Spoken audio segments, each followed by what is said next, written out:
Gracias por seguir aquí. Seguimos. Hablábamos entonces que el deber de contribuir al gasto público es un deber en grado de constitucional. Y entonces en ese 31 fracción cuarta de la Constitución que mencionábamos hace un ratito, encontramos que existen 5 principios. Ahora vamos a ver los primeros 3. El principio de generalidad, el de destino y el de proporcionalidad. ¿Qué significa?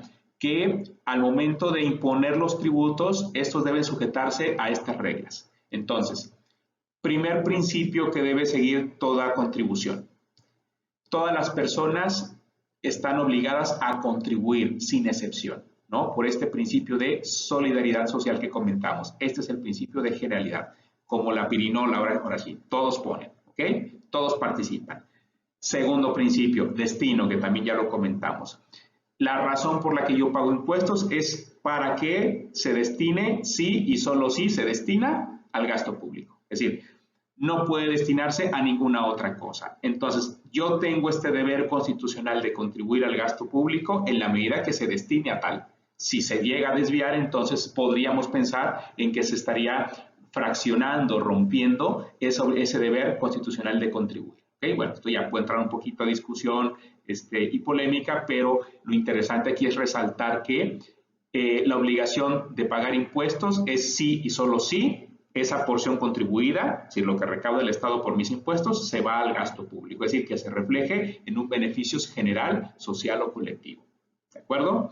Tercer elemento, tercer principio, la proporcionalidad. Esto significa que las personas vamos a contribuir de acuerdo a nuestra capacidad económica o a nuestra capacidad contributiva. ¿Cómo funciona esto? Bueno, va a depender, existen diferentes tipos de impuestos. Empezamos por una clasificación elemental que habla de impuestos directos y de impuestos indirectos. ¿Cuáles son, por ejemplo, los impuestos directos? Los impuestos directos son los que afectan directamente tu patrimonio. Los ingresos que tú recibiste este año, ok, incrementaron tu patrimonio. Por esa porción que se incrementó, vas a pagar un impuesto directo, que es básicamente el impuesto sobre la renta, el impuesto sobre tus ingresos, ok. Pero resulta que hay impuestos que están colgados no a tu patrimonio, sino a tu actividad económica. Por ejemplo, tú compras y vendes. Y en el momento en que tú compras y vendes, cuando tú compras estás pagando un IVA y cuando vendes estás también cobrando un IVA a tu cliente. Entonces ahí se está generando un impuesto indirecto. Es el ejemplo típico este que comentamos, el ejemplo del IVA, ¿ok? Entonces, para los impuestos indirectos, como es el caso del IVA, el criterio es que hay que atender a la capacidad económica. Si tú pudiste pagar 116 pesos, ¿no? Es decir, 100 que te costó, digamos, el producto X y 16 correspondiente a la tasa del IVA o lo que pagaste del IVA, bueno, si pudiste pagar los 116 pesos, tienes capacidad económica. El tema de los impuestos indirectos se verá conforme a esta capacidad. Por otro lado, la capacidad contributiva significa que tú contribuyas conforme a tu real capacidad de contribuir. Es decir, que si tú recibiste, vamos a poner el ejemplo, 1,000,000 de pesos, ok, ¿debo pagar sobre el 1,000,000 de pesos? Depende. ¿Tuviste que realizar algunos gastos estructurales para poder llegar a obtener ese 1,000,000 de pesos? Sí. Tuve que invertir y gastar e invertir aproximadamente 500,000 pesos. Ok, entonces, si tú estuvieras pagando sobre el 1,000,000, estarías pagando sobre una capacidad económica, pero no sobre una contributiva real. ¿Por qué? Porque en la contributiva vamos a tomar en cuenta las erogaciones en las que tuviste que incurrir para generar esa riqueza. Entonces, tú deberías, en este ejemplo, al 1,000,000 de pesos, restar los 500,000 en los que incurriste en gastos para obtener ese 1,000,000 y entonces sobre los 500 de diferencia, que fue tu ganancia, poder pagar impuestos sobre ese beneficio que obtuviste, no sobre el total, porque entonces estaríamos hablando de la capacidad económica y a esto se refiere el concepto de los impuestos directos, que se paga sobre la capacidad contributiva, es decir, después de restar las erogaciones que tuviste que realizar para obtener esa riqueza. ¿Okay? Que esto lo vamos a ver de manera más clara en las empresas y quizás retomemos un comentario al respecto cuando ya estemos en el ámbito específico de las constructoras. Bien. Bueno, seguimos acá con los otros dos principios que nos hacía falta comentar en relación a constitucionalidad de la obligación de contribuir al gasto público que hemos venido mencionando, y nos referimos ahora al número 4, al principio de equidad. Este principio es muy conocido bajo esta expresión: tratar igual a los iguales y desigual a los desiguales. ¿Qué significa esto? Que a pesar de que todos somos contribuyentes, no todos vamos a contribuir en tiempos, formas y montos iguales. ¿Por qué? Porque va a depender de varios factores. Por ejemplo, ahora que me ves que me escuchas o que puedes ver este material, imagínate lo siguiente. Sería justo, sería equitativo que una persona del campo que está a la espera de los temporales, que tengas un buen temporal de lluvia, que no haya problemas con el clima y demás, para poder obtener un producto del campo y después comercializarlo y obtener un ingreso de eso. Imagínate ese escenario. Esta persona será justo que pague en tiempos y en montos de la misma manera. Ojo, está generando un insumo necesario para la vida, que es el alimento. Se le conoce a este ámbito como el sector primario de la economía. Será equitativo que tribute de la misma manera como tributas tú, por ejemplo, como constructora, ¿no? En la ciudad, en la zona urbana, que te dedicas a lo mejor también a desarrollar obra pública, en fin. Bueno, la respuesta es que quizás no sea equitativo. Es decir, no estaremos tratando igual a los iguales y desigual a los desiguales. A los que se dedican a desarrollar infraestructura o este tipo de actividades los vamos a tratar de una manera, pero todos iguales. Y a los que se dedican al campo los vamos a tratar un poco diferente, pero a todos los del campo igual. Da lo mismo si produce cebollas, que produzca jitomate o que produzca cualquier otro producto alimenticio. ¿Okay? A todos los vamos a tratar igual, porque también lo que queremos es facilitar y desarrollar esas actividades para que haya más gente que lo haga y entonces puedan satisfacer otras necesidades, como es la necesidad primaria de tener este tipo de productos para podernos alimentar, por ejemplo, y en otro elemento, no ser tan dependientes de los alimentos que vengan del extranjero, vamos a decir, ¿no? Entonces, la equidad se refiere a tratar igual a los iguales y desigual a los desiguales, y esto tiene un alcance muy importante. El hecho de decir igual a los iguales es a todos parejo, no a ti que tú siembras, por ejemplo, jitomate y a ti cebolla, al de jitomate le voy a dar un beneficio de tal suerte que presente su declaración cada 6 meses y no cada mes como los demás, pero al que vende chiles, a él sí tiene que hacerlo cada mes. No, como estamos hablando de que los dos están en el mismo sector de la economía, debe darles la ley un trato similar. ¿Okay? Y entonces, esto nos lleva al quinto principio, que es el de reserva de ley o legalidad tributaria. Esto es muy sencillo. Esto implica que todos los impuestos deben estar sustentados en una ley. No es posible que un día venga un presidente de la República, vamos a poner el ejemplo, y diga, oiga, ¿saben qué? De hoy en adelante me van a pagar este impuesto adicional. ¿Por qué? Por decreto mío. Ok, no se puede. Constitucionalmente está prohibido. Usted tiene que expedir una ley, ¿no? Y presentar una iniciativa de una ley y que sea discutida en el Congreso por ambas cámaras. Por cierto, en materia fiscal, para que un impuesto sea constitucionalmente válido, es necesario que sean los representantes del pueblo los que inicien la discusión, es decir, la Cámara de Diputados. Ya hemos tenido antecedentes hace muchos años aquí en México, el famoso impuesto suntuario, cuya discusión inició en la Cámara de Senadores. Bueno, ese impuesto posteriormente fue anulado por la Corte. ¿Por qué? Porque no siguió el proceso legislativo. Es decir, cualquier tema de cualquier ley se puede iniciar en cualquiera de las dos cámaras, puede ser la de origen, la de diputados o la de senadores, no hay problema, excepto tratándose en materia de deuda pública, en materia de reclutamiento de tropas y en materia de impuestos. Estos son los tres temas en los cuales la discusión de una ley debe iniciar siempre, sí y solo sí, o sea, no hay de otra, que esa discusión debe surgir en la Cámara de Diputados, porque eso también sigue un principio, ¿no? Este principio es que el pueblo decide, qué contribuciones quiere pagar para sufragar el gasto público. Por eso es que el Senado no representa al pueblo, representa a las entidades federativas, y los que representan al pueblo son los diputados. Por eso con ellos debe iniciar esta discusión. Y este principio de reserva de legalidad implica que todos los elementos del tributo mismo, debe estar en una ley. Es decir, si no está en la ley, entonces ese impuesto es constitucionalmente inviable, por no decir inválido. ¿Ok?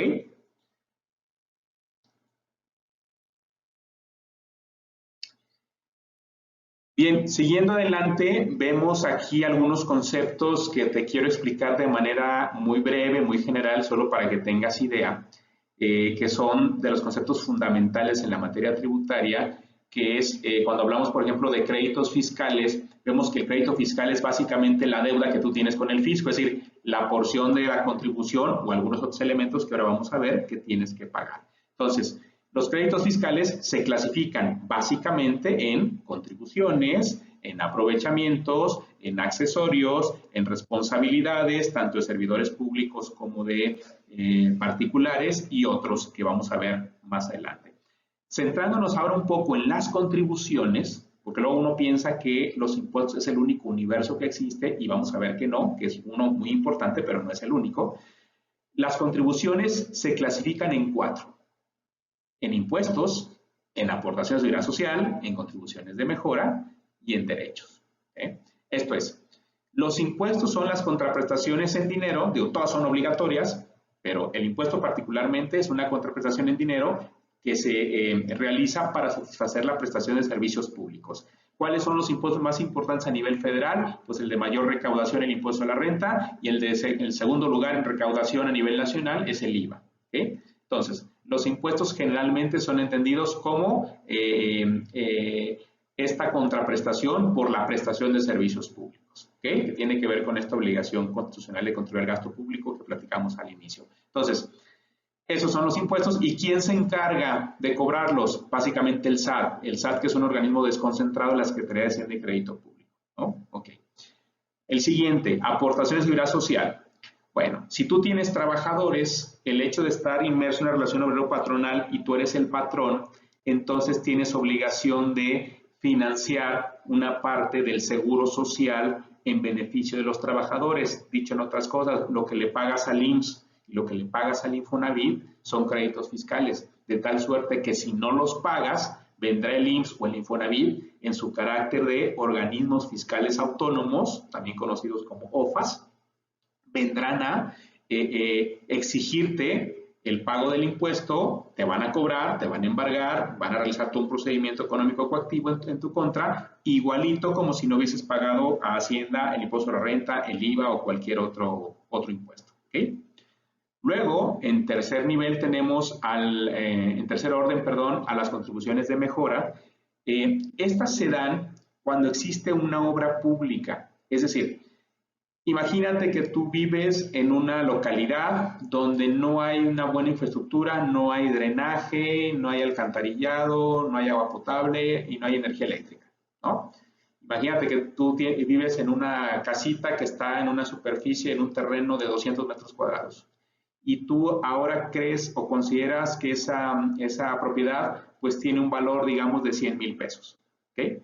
Pero resulta que el próximo año llega al gobierno una persona que se hace cargo de dotar de servicios públicos elementales a tu colonia y entonces en lo largo del trienio dota a tu colonia de alumbrado público, ya hay canales también de CFE para el tema del consumo privado, ya hay drenaje, ya hay alcantarillado, es más, hasta pavimentan las calles, le ponen concreto hidráulico, hacen parquecito por aquí, les dan apoyo para que pinten sus fachadas, es decir, en 3 años tu casita que estaba en una superficie de 100 metros cuadrados que valía 100,000 pesos, ¿no? 3 años después, al amparo de estas obras públicas que se realizaron, ¿cuánto crees que vale ahora tu casa? Pues sabes que mi casa hoy vale 500,000 pesos, ya no vale 100. Ok, la pregunta es, ¿qué hiciste tú para incrementar el valor de la finca? Nada, no hiciste nada. Tu finca incrementó, ¿por qué en su valor? Por la obra pública. Estamos en el caso de que si se da esa ventaja, ese beneficio patrimonial por virtud de una obra pública, podría generarse el supuesto para que tú tengas que pagar una contribución de mejoras, ojo, no por el total que son los 500,000 que vale ahora, porque antes de la obra valía ya 100, sino por los 400 que sería la ganancia positiva que tuvo el inmueble. A nivel federal, básicamente la contribución de mejora que existe en la ley respectiva es la que tiene que ver con estas obras públicas, pero en materia de infraestructura hidráulica, ¿no? Pensamos en una presa, por ejemplo, ¿sí? Bien, Finalmente tenemos los derechos. Los derechos tienen dos aspectos. Yo voy a pagar derechos bien por la obtención de servicios públicos específicos o por la explotación de bienes del dominio público. Es decir, hay servicios públicos generales, los cuales yo debo ser beneficiario, los pido o no los pida, como es un tema de alumbrado a nivel municipal o a nivel federal o estatal, seguridad pública. Es decir, yo debo verme beneficiado con esos servicios públicos. Así yo haya contribuido o no haya contribuido, lo haya hecho mucho, poco, o lo haya pedido o no. Pero hay otro tipo de servicios públicos que son más específicos, que el Estado no tiene obligación de proporcionarlos a menos que, uno, se lo pidas, y dos, cumplas con los requisitos que la ley te establezca para que te puedan prestar este servicio. Vamos a ponerlo en un plano un poco más de la construcción para ver si nos damos a entender. Imagínate que tú necesitas hacer la remodelación de tu casa, ¿no? Ok. ¿Qué necesitas para poder hacer la remodelación? ¿Vas a hacer una ampliación? ¿Vas a meter algunas crecer estructuras? ¿Qué sé yo? Ok. Necesitas que el municipio te otorgue una licencia de construcción o de remodelación. Ok. La pregunta es, ¿el municipio tiene obligación de expedirte la licencia de remodelación? La respuesta es sí, siempre que, ojo con esto, sí, siempre que cumplas con los requisitos que te pide la normatividad municipal, por ejemplo, que presentes los planos y que esos planos se sujeten a la normatividad en ese municipio para poder hacer esas ampliaciones. Y segundo, que una vez que cumples con todo eso, hagas el pago de la licencia correspondiente. Ok, ese pago es un derecho por la obtención de un servicio público específico, que es el primer caso. Ok. Lo mismo si tú necesitas obtener, por ejemplo, una copia certificada de tu acta de nacimiento porque ya te vas a casar y la necesitas. Ok, te la van a regalar, no vas a tener que ir a solicitarla, ¿no? ¿Cuál es el requisito? Pues solicitarla y pagarla. Tú pagas la cantidad que establezca la ley de ingresos en ese momento para este tipo de servicios y entonces ya obtienes el servicio. Y así va a variar, dependiendo del servicio, los requisitos que te van a pedir para poder obtener el servicio, y una consecuencia de obtener el servicio es el pago del servicio mismo, que es el derecho, ¿ok? Como contribución.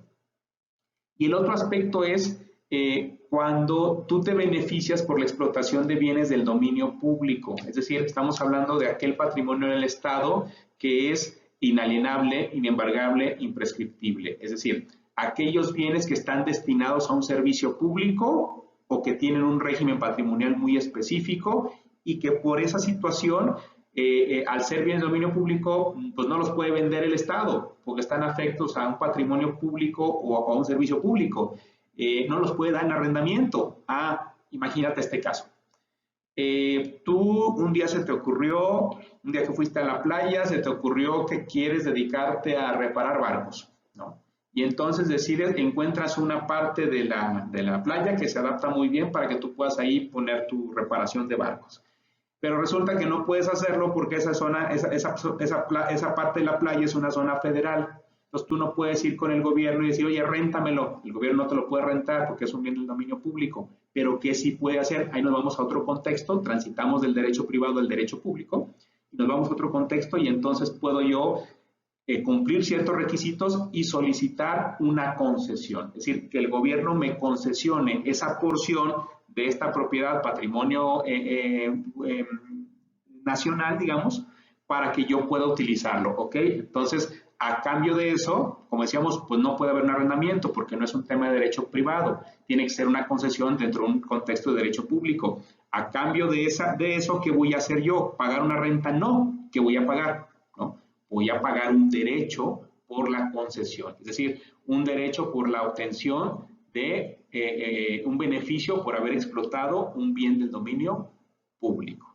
Recuerda que estos conceptos solamente es para darte una idea y esto es sin perjuicio de que ya sea en clase presencial o en clase virtual, según tengamos todos estos conceptos, con mucho gusto puedo explicártelos, darte más ejemplos para que quede más claro. Acuérdate que la intención es darte elementos generales para que tú puedas comprender un poco mejor en este universo de las obligaciones fiscales en las que te vas a ver inmerso, si no es que ya lo estás, tratando también de pulir o mejorar el perfil del egresado de Ingeniería de Arquitectura dentro de su formación profesional en este instituto en el que todos apreciamos y trabajamos, que es el ITESO. Bien, pues ahora continuando con los otros elementos que constituyen un crédito fiscal, ya dijimos que los créditos fiscales se constituyen entre otros por contribuciones y ya vimos que las contribuciones se clasifican en 4 que las acabamos de ver, ¿no? En impuestos, aportaciones de seguridad social, contribuciones de mejora y derechos. Ahora, los aprovechamientos también forman parte de los créditos fiscales. ¿Qué son los aprovechamientos? Es muy sencillo. Si el Estado obtiene un ingreso como autoridad, es decir, en función de derecho público, pero ese ingreso no cae como contribución, es decir, no es un impuesto, no es una aportación de seguridad social, no es una contribución de mejora o no es un derecho, entonces cae en este efecto, digámoslo así, resumidero, que es el aprovechamiento. O sea, vamos a verlo así, todos los ingresos que recibe el Estado en sus funciones de derecho público que no correspondan a contribuciones, en consecuencia son aprovechamientos. ¿Okay? Entonces, es como el complemento. Ahora bien, vamos a las responsabilidades.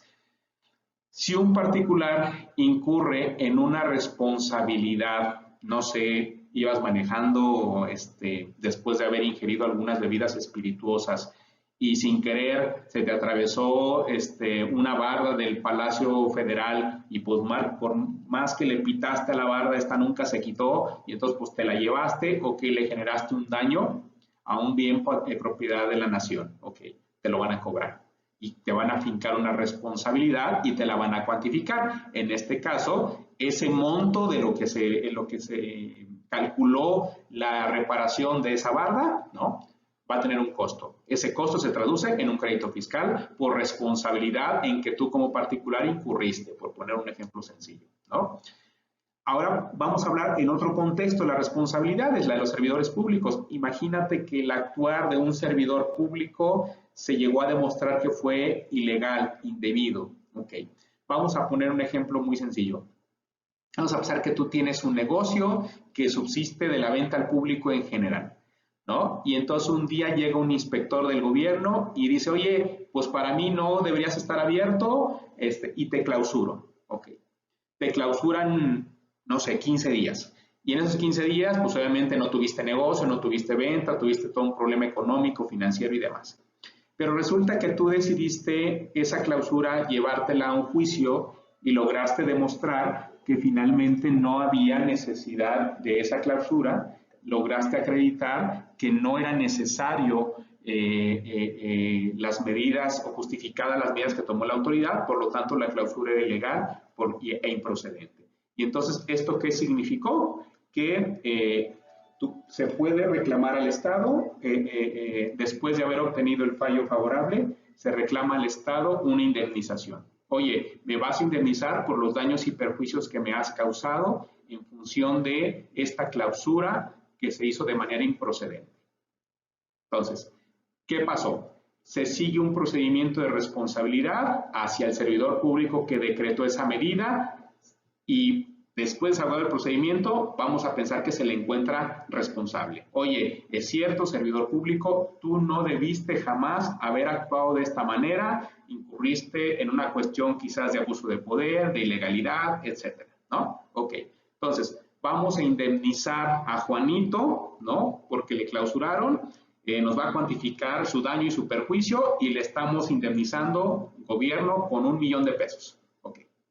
Juanito muy contento porque ya le dieron su $1,000,000 de pesos. Pero lo que sigue, bueno, ¿quién fue el responsable de esto? Porque ese $1,000,000 de pesos, ¿de dónde se va a pagar? Pues de los mismos impuestos que sufraga el contribuyente, ¿no? Pero ¿quién fue responsable? Pues fue Panchito, el burócrata. Ok, ¿qué hay que hacer o qué se puede hacer? Si esa falta administrativa grave en la que incurrió el servidor público significó pagar esa indemnización al gobernado, entonces el Estado puede repetir en contra de ese servidor público y cobrarle el $1,000,000 de pesos a él sobre su patrimonio personal que tuvo que pagar en esta indemnización al gobernado. Ok, en ese momento estamos hablando de un crédito fiscal por responsabilidades de los servidores públicos. ¿Bien? Y finalmente tenemos el concepto de otros, es decir, hay otras leyes que establecen algunos conceptos que deben considerarse como créditos fiscales, ¿no? Que es el concepto abierto, y aquí te pongo como ejemplo el artículo 287 de la Ley del Seguro Social. Es decir, este artículo establece su propio concepto de crédito fiscal para el caso de los cobros que puede hacer el IMSS dentro de este contexto. ¿Okay?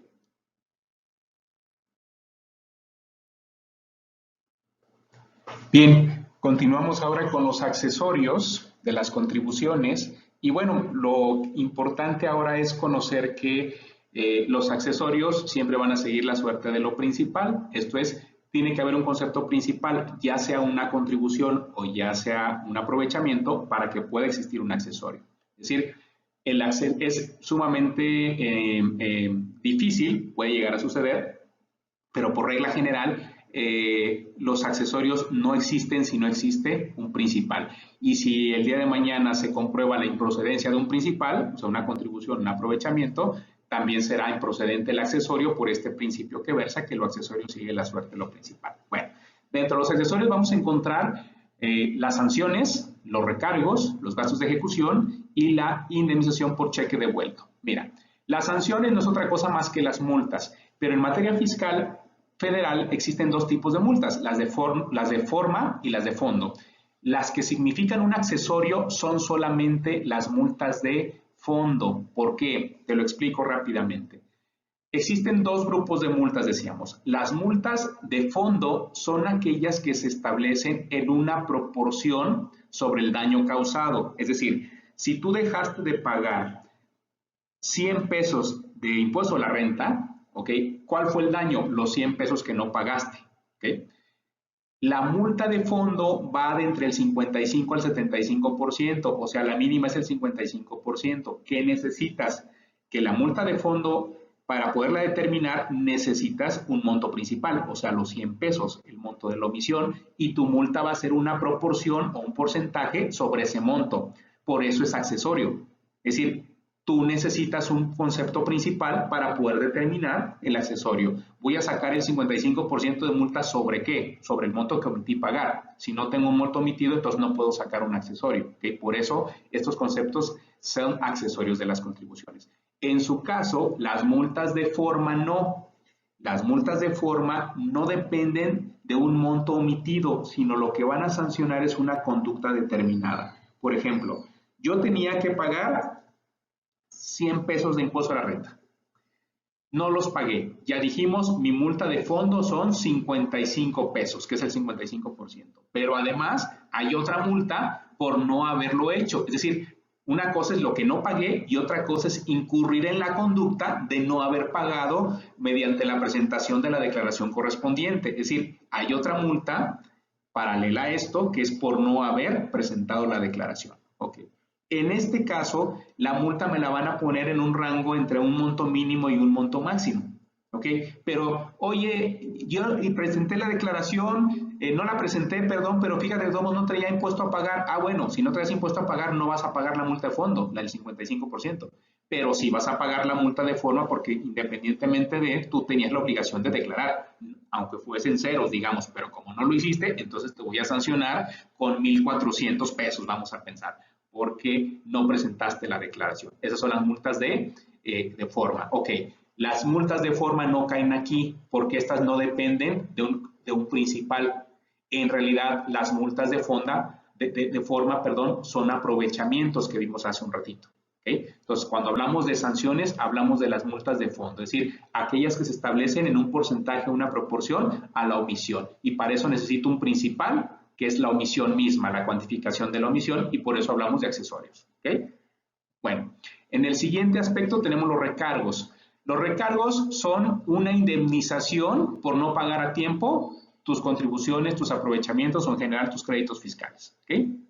No pagas a tiempo, ok, la consecuencia es una consecuencia dentro de las diferentes consecuencias que puedes tener. Una es financiera, es pagar los recargos. Los recargos es una tasa que se va determinando de manera mensual y por cada mes o fracción de mes que dejaste de pagar vas a hacerlo, el principal, más la tasa de recargos que corresponda y en su caso más la multa, ok. Luego tenemos otro concepto que son los gastos de ejecución.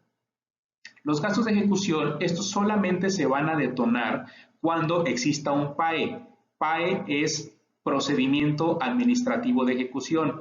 El PAE o el procedimiento administrativo de ejecución no es otra cosa más que el embargo, ¿no? Cuando te requieren de pago, te embargan y después quizás exista, depende de si te embargaron bienes susceptibles de remate, pues que se van a rematar esos bienes, ¿no? Pueden haberte embargado las cuentas bancarias también, esas nunca se van a rematar. Ok, entonces, los gastos de ejecución hay de dos tipos, los ordinarios y los extraordinarios. Los ordinarios son el 2% sobre el monto de la deuda al día en que te llegaron a embargar.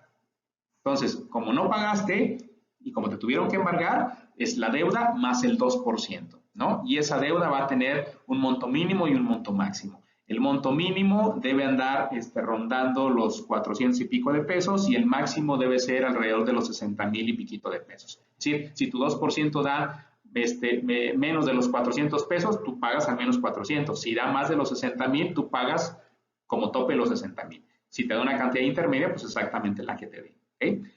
Y por otro lado están los gastos extraordinarios de ejecución. ¿Cuáles son estos? Si la autoridad fiscal incurrió en otros gastos con motivo del embargo que te tuvo que hacer, por ejemplo, tuvo que pagar una mudanza para trasladar los bienes, tuvo que pagar un cerrajero porque no querías abrir la puerta, tuvo que pagarle a un depositario para que guardara los bienes mientras los sacaba remate, todos esos costos, lo que hayan costado, te lo van a sumar y esos son los gastos extraordinarios de ejecución. Ojo con esto que es importante. Los gastos de ejecución solamente se generan cuando hay un PAE, cuando hay un acto de cobro, cuando hay un acto de ejecución. Básicamente cuando hay un requerimiento de pago, un embargo o un acto de remate. Fuera de estos no hay gastos de ejecución. Y cualquier cobro que se pretenda hacer en ese sentido, por supuesto que es indebido por ilegal. ¿Ok? Y finalmente tenemos la indemnización por cheque devuelto. Esto es una indemnización que tienes que pagarle al fisco del 20% sobre el monto del cheque si, uno, pagaste con un cheque tus créditos fiscales, dos, ese cheque no tenía fondos y en consecuencia, tres, rebotó. Entonces, como ese cheque votó por no tener fondos, sigues debiendo el monto del cheque más una indemnización del 20% por andar pagando con cheques sin fondos, claro, cuando es responsabilidad tuya el que no tuviera fondos. Si fue por un error del banco, una cosa así, entonces no tendrías esta indemnización por cheque devuelto a tu cargo. ¿De acuerdo? Entonces, estos son los 4 accesorios de las contribuciones y en su caso también pueden jugar en los aprovechamientos.